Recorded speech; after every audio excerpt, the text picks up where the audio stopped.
आता मला सांगताना आनंद वाटतो की बघा, पूर्वी आपण जे काही इन्व्हेस्टमेंट होते ते इन्व्हेस्टमेंटच्या संदर्भात आपले अनेक जिल्हे असे होते की जे जिल्ह्यांमध्ये इन्व्हेस्टमेंटच यायची नाही.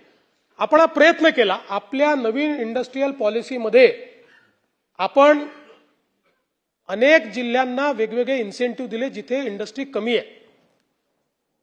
आपण बघितलं असेल, आता आपण आकांक्षी जिल्ह्यांची संख्या देखील वाढवली, कारण आपल्याला जे जिल्हे मागे आहेत त्यांना पुढे आणलं तर आपला आर्थिक विकास अधिक वेगानं होणार आहे. आणि म्हणून आज आपण बघा की आता या ठिकाणी जे काही वेगवेगळ्या प्रकारचे इन्व्हेस्टमेंट येत आहेत, याच्यामध्ये खानदेशात सगळ्या जिल्ह्यांमध्ये आता इन्व्हेस्टमेंट आल्या.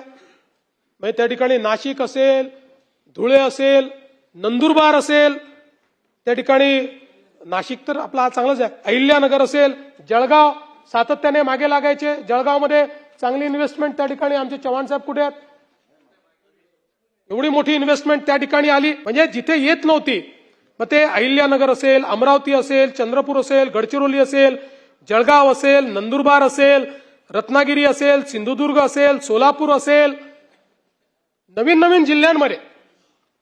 म्हणजे आज तर एक आम्ही या ठिकाणी करार आज करणार आहोत, 4,000 कोटी रुपयाची इन्व्हेस्टमेंट नांदेडमध्ये येते. मला अतिशय आनंद आहे. आता आमचा प्रयत्न हा आहे की आपण जे रस्त्यांचं नेटवर्क तयार केलेलं आहे, पोर्ट कनेक्टिव्हिटी आपण तयार केलेली आहे, ती लिव्हरेज करून आता जवळजवळ महाराष्ट्रातले सगळे जे भाग आहेत या भागांमध्ये मोठ्या प्रमाणात इन्व्हेस्टमेंट कशी येईल हा प्रयत्न या ठिकाणी आपण करतो.